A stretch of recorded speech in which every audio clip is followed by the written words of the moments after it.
78년 당시 중국의 GDP는 1490억 달러에 불과했습니다. 그런데 올해 6% 성장한다고 가정하면 14조 달러로 성장했으니까 지난 40여 년간 중국은 96배 경제가 성장한 겁니다. 96배. 안녕하세요. 돈이 되는 투자입니다. 이번 시간에는 지난 40여 년 동안 중국의 경제가 96배 성장했습니다.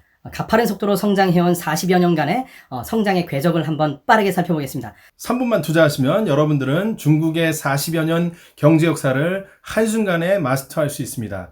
지금 시작합니다. 중국의 경제는 1978년부터 개혁 개방을 했습니다. 덩샤오핑의 개혁 개방 정책 한 가지 기억하시면 돼요. 흥묘백묘론.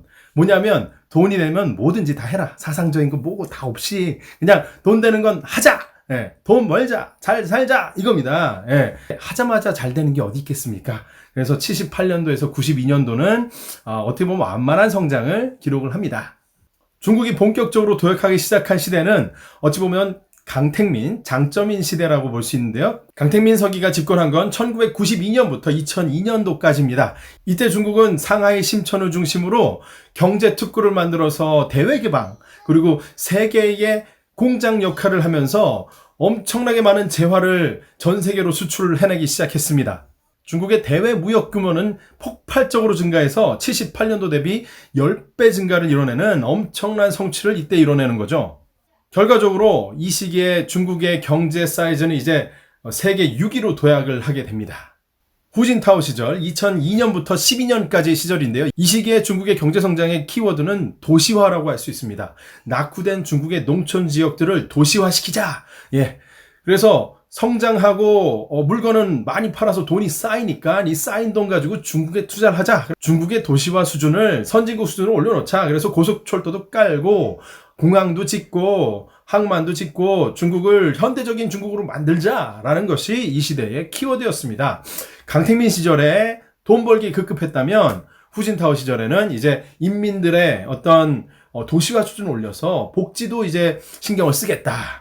이러는 와중에 계속 성장을 빠르게 해서 후진타오 정권 시절에 중국의 경제 규모가 세계 2위로 등극하게 됩니다.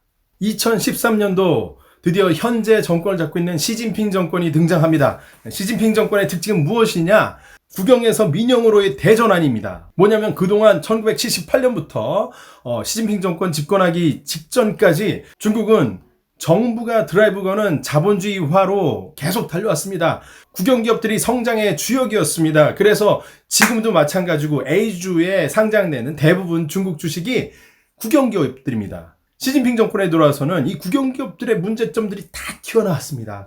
접대한다고 이 100주를 꼬량주를 막 몇십억 원치 먹질 않나. 자녀들의 해외 유학 비용에다가 그냥 국영기업들의 그 비용들을 때려 넣지 않나.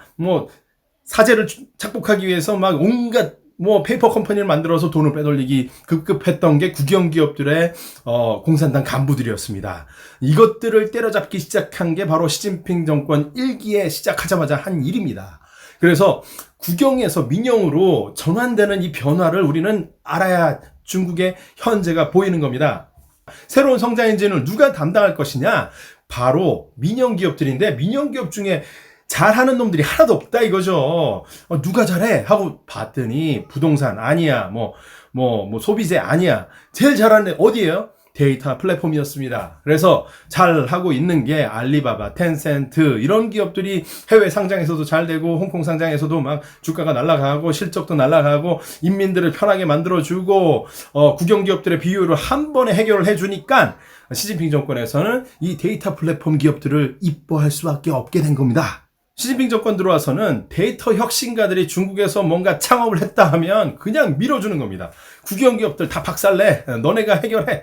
다 접수해. 그냥 젊은 청년가들 너네들이 기존의 비효율을 다 한번 엎어봐. 그래서 이번 정권에서는 유난히 더 많은 혁신적인 기업들이 빠르게 더 크게 글로벌한 스케일로 중국에서 성장해 나가고 있는 겁니다.